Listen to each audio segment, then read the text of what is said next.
Peace, peace, people. Welcome to Umima's World, the Jelly Moose's Cafe. I am your hostess, Umima, and it is always good to be black in the land of the living once again.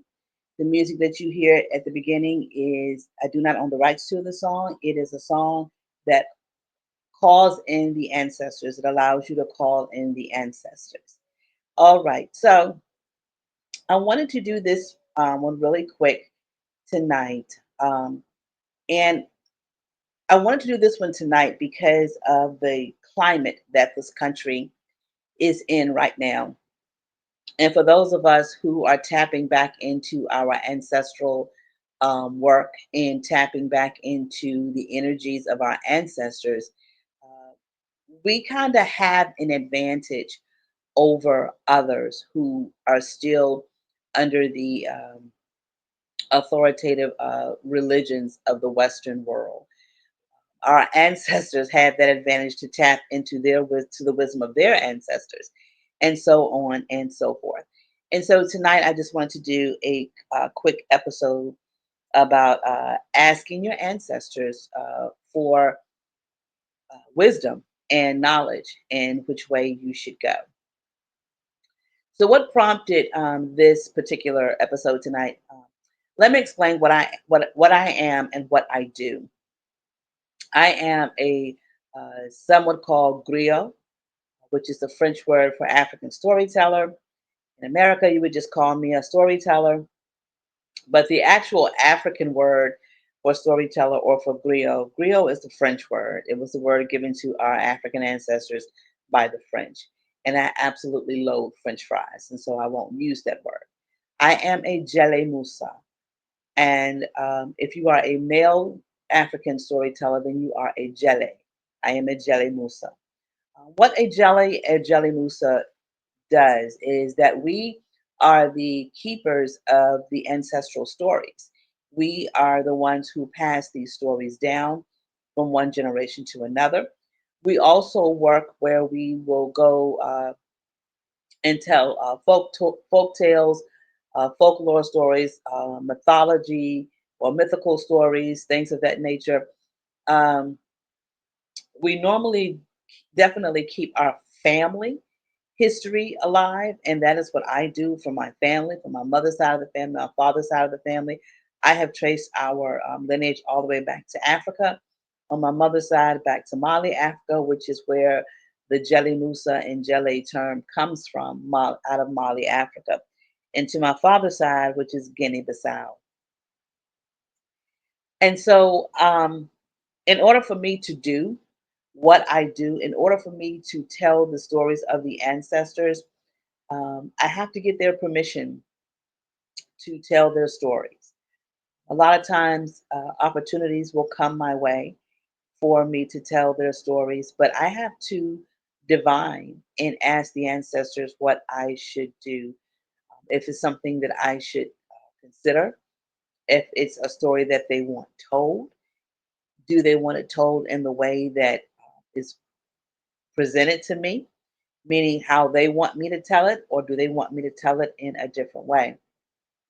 Now, divining and asking your ancestors for wisdom and guidance doesn't necessarily just, it's not just for people who tell their stories, it's for anything in your life.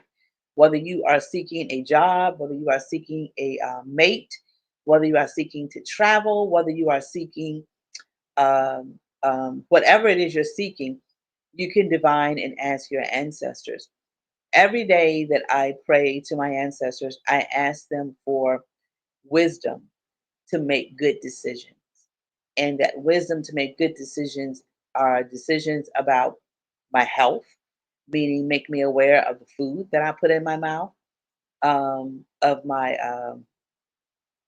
travels, to make me aware of why I'm traveling, make me alert while I'm traveling, to make good decisions about driving, to make good decisions about my job while I'm at my job, to make good decisions about friendships, um, about my love life. So every day is one of the things that I ask of my ancestors to allow me to make good decisions. So every day, um, I'm inquiring of my ancestors. Now, I don't divine every day, meaning I don't use a specific tool for their advice. It's just a prayer that I have that I pray every day. But sometimes there are decisions that I have to make what I have to divine. You see the pictures there of the cowrie shells. The cowrie shells are extremely old. They are ancient. Um, they originated in West Africa as well as in Asia. They're found in the ocean, and the cowrie shells are the first forms of currency. So before there was paper money, before they used gold or silver or coins, the cowrie shells were used as currency. They were also used, of course, to divine, to inquire of your ancestors. Now they got here, of course, to the United States through the Ma'afa, the transatlantic slave trade, and there are where they will dig at these plantations, these forced labor camps, and find thousands and thousands and thousands of cowrie shells. But no one ever really knows, or white people don't know what they're for or the significance of them. Again, because they're found in the ocean, they hold the essence and the spirit of our ancestors, especially those that died along the Ma'afa. So these cowrie shells hold the essence of our ancestors. You will see them a lot. If you watched Black Panther, then you definitely saw them. Um, you saw the women wearing them. You will see men and women wearing cowrie shells um, all the time. So it again, we didn't know what they were for. So what prompted me to do this episode is I um I did a presentation. I did a historical interpretation uh, a few months ago for Patrick Henry's plantation, his forced labor camp, and he had several. And I did the story of the enslaved cook named Critty. And the day of the event was basically dedicated to the descendants of those that had been enslaved on Patrick Henry's Red Hill forced labor camp. And so I was speaking to descendants of Critty. I got to visit her gravesite. I got to visit her son's gravesite.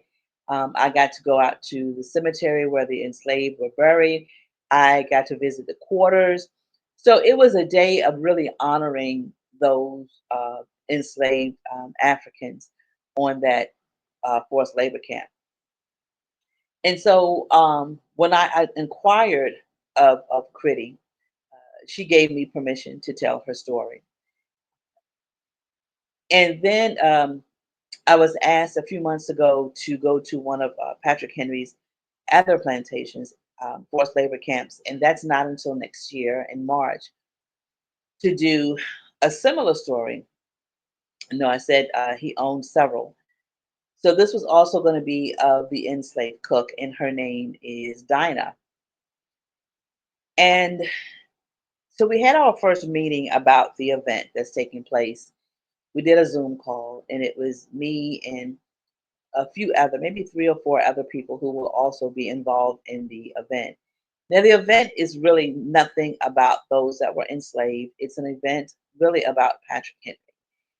And so my presentation would be several short presentations, about 10 minutes. where I would be telling the story of Dinah. And on the Zoom call, I was the only raisin in the rice. And we were talking about the event and how it was going to be set up for that day. And the gentleman who was heading up the event, the energy was off. The energy was really, really off in the meeting. Um, Again, because of the climate in this country right now. And so I wasn't feeling it in the meeting. And so the guy who was is culminating the event, he um he said, "Well, we're going to send out scripts." And I asked him, "What is the script for?" And he said, "Well, we're going to write the scripts for you guys to present." And I said, "No, you're not writing my script for me because you, as a white person, cannot write a script about an enslaved black woman. What are you going to say?" He said, "No, it's going to be whitewashed and it's not going to be the truth. And so you're not writing my script." And he's, "Well, that's, we're going to send the script and then you can just, take from it what you want." And I don't know what part of "you're not writing my script" he didn't understand. And so we went on with the meeting. And um, at the end of the meeting, he asked if anyone had any concerns or questions. And I raised my hand and I said, "I have some concerns." And I said, "I'm on board tonight. But however, that may change between now and March of next year. I said, given the climate in this country right now, I really don't feel safe coming out to a forced labor camp and presenting an enslaved woman." Um, and nobody in the meeting said anything. They didn't say, "Oh, well, I completely understand." The guy that was doing the meeting, he did say, "Valerie, I understand. Let me know if anything changes." But there was no empathy from any of the other people in the meeting. And so I was like, energy's off. I'm probably not going to do this. So after the meeting, I said, let me divine. Let me divine and ask three people if I should do this, three of my ancestors. And so the first ancestor that I asked was actually Dinah. I asked her if she wanted her story told and if she wanted it told in this manner. And I used cowrie shells to divine. And the first time it came up, no. And so then I inquired of my blood ancestors, and I went to my ancestors on my father's side who were enslaved, and I asked them if this is something that I should do. And it came up, no.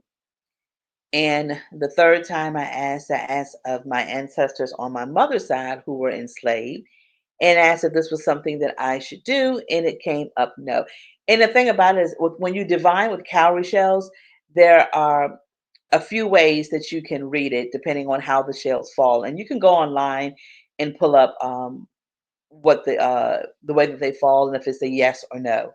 And each time that they fell the exact same way. There was no deviation. There was no maybe or leaning toward no or leaning toward yes or, it was no, absolutely no. All three times they fell the exact same way. And so I said, okay, well, that's a no. Ancestors don't want me to do this. I'm not going to do it. So I haven't told them yet, but I will send them an email and let them know I can't do this. My ancestors said no. And I don't expect them to understand that. And I really don't care if they understand it or not. I'm not doing it. So, again, I just want to come on really quick to let you know, please ask your ancestors again at a time. The climate in this country is crazy and it's going to get worse before it gets better. Um, he hasn't even taken office yet. And uh, there are his followers are losing their mind. And so after he takes office, they will be even more emboldened to do things. I do know that black people are receiving text messages about reporting to plantations as a slave. And so for me to even dare to do that would really just not be in good taste for my ancestors. I think it would dishonor my ancestors. You can use other things to divine. I also used tarot. I have the Ancestral Tarot cards by Ebola Abrams. And each beginning of the week, I divine first with the cowrie shells to see which ancestor, which side of the family the ancestor is speaking from. Uh, and then I pull one card from for the week, and that is what I kind of focus on. That's my focus on that week of which ancestors are speaking to me and what they're trying to tell me for the week ahead. Some people ask their ancestors and divine with the Bible. I used to do that before I knew what I was doing, before I understood what it was I was doing. When I would wake up in the morning, excuse me, to read my Bible verse, I would go by the month and the date. So if it was June 6th, I would go to the sixth book, the sixth chapter, and if it was like, I don't know, 2024, then I might go to either the 20th verse and read it to the 24th verse. So I was divining then and didn't realize that's what it was. Um, just opening your Bible up and seeing where it lands sometimes will allow you to divine as well. Some people use water. I use water as well sometimes. When I do a ritual, a deep ritual where I go in, I have a glass of moon water, water that I have had sitting out in a full moon, and I will pour that in the glass. And while I'm doing my ritual, the glass sits there as I'm communing with my ancestors. Afterwards, I take a picture of my glass of the water, and usually I get faces. Normally, my ancestors will appear in the glass water. So again, you can go online and see how to divine with cowrie shells. You can find cowrie shells anywhere. You can get them off of Amazon. You can get them at any Chinese hair store. A lot of us Black women, we wear them in our hair. We wear them as jewelry. You can get them from anywhere. You can use them to divine. If you see on the picture, you see how uh, on the inside how black they look, how dirty they look. You can get some from some African shops, and they are authentic. They come directly from Africa. And you want the ones that aren't clean, because you know that those are more authentic than the ones that have been cleaned and processed. Now, once you get them, you do want to cleanse them, and you want to energize them, and you want to activate them so that when you use them, they have your essence on them, and they also have the essence of your ancestors. All right, so that is it. Ask your ancestors, they will definitely respond. You know the drill. Love yourself, love each other, give yourself some grace, give each other some grace. Stay warm, stay cool wherever you are. Honor your ancestors, they will honor you. We are our ancestors. Subscribe, like, and share. I'm almost at 100. We got a couple of months left to go, and I appreciate all of you so much for subscribing to the channel. I want to grow it as much as possible. I want to give information. If you have uh, something you want me to talk about, please put it in the comments. I'll look at it and I'll see if I can bring some information for you.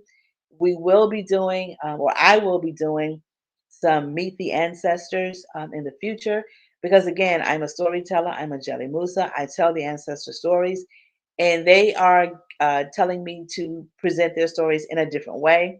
I can no longer do them on forced labor camps. Uh, they do not want me there unless I'm there to really, really not do so much of a presentation of a specific person, but to tell the stories of the land itself and how they used the land when they were enslaved. I'm looking to try to do something with the enslaved cemeteries, because people think that they're just where we buried our dead. Those places are so sacred, and they hold so much wisdom, and they hold so much memory, and of what they did on that land. It was not just to bury their dead, it was to celebrate their dead, it was to hold spiritual meetings. So hopefully I'll be able to work with some places to do that. But other than that, the historical presentations on forced labor camps, the ancestors have removed that from me, and I'm fine with that because I know that when they remove it, that means they have something bigger for me to do on their behalf. All right. So until next time, family, peace.